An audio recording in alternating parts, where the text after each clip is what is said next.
I'd been working at the company for 6 years. Never late, never missed a deadline, always the one staying after hours, covering when others called in sick, picking up extra work when the team was short. I wasn't just doing my job, I was living it. So when the promotion for team lead opened up, everyone assumed it was mine. Even Susan, my coworker, joked about it. "Well, I guess we should start calling you boss now," she laughed one day. I smiled, but deep down I was nervous. I had worked too hard for too long to let this slip away. I had meetings with HR. I went through 2 rounds of interviews. They asked me about leadership, about how I handled pressure, about how I'd support the team. I gave them real stories, because I had lived through it all. Then came the day. I was called into the glass-walled conference room on the 20th floor.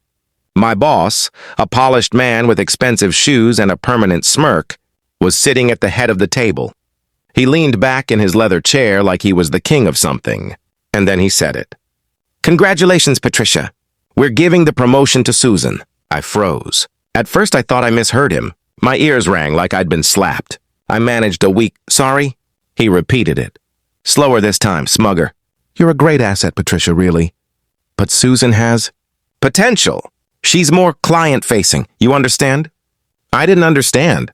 Susan, who joined less than 2 years ago. Susan, who once asked me how to convert a PDF to Word. Susan, who left early every Friday to beat traffic. I walked out of that meeting in a daze. My stomach was in knots. I didn't cry, not yet. But I felt small, invisible. The worst part? Susan didn't gloat. She came to my desk and said, "I didn't even ask for it. They just offered." Like that was supposed to make it better. That night I went home and sat in silence. 6 years of loyalty, of saying yes to everything, of putting the company before myself. And for what? I didn't sleep. But something changed.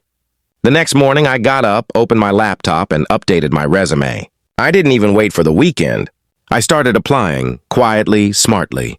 I reached out to an old college friend who now worked at a tech company downtown. 3 weeks later I had an offer. A real one. Better pay, better title, better team. The kind of place that valued people for what they did, not how they looked in meetings. When I handed in my resignation, the boss looked surprised. "You're leaving? But we just gave Susan a promotion." "Things are changing," I smiled. "Exactly. Things are changing." And then I walked out without looking back.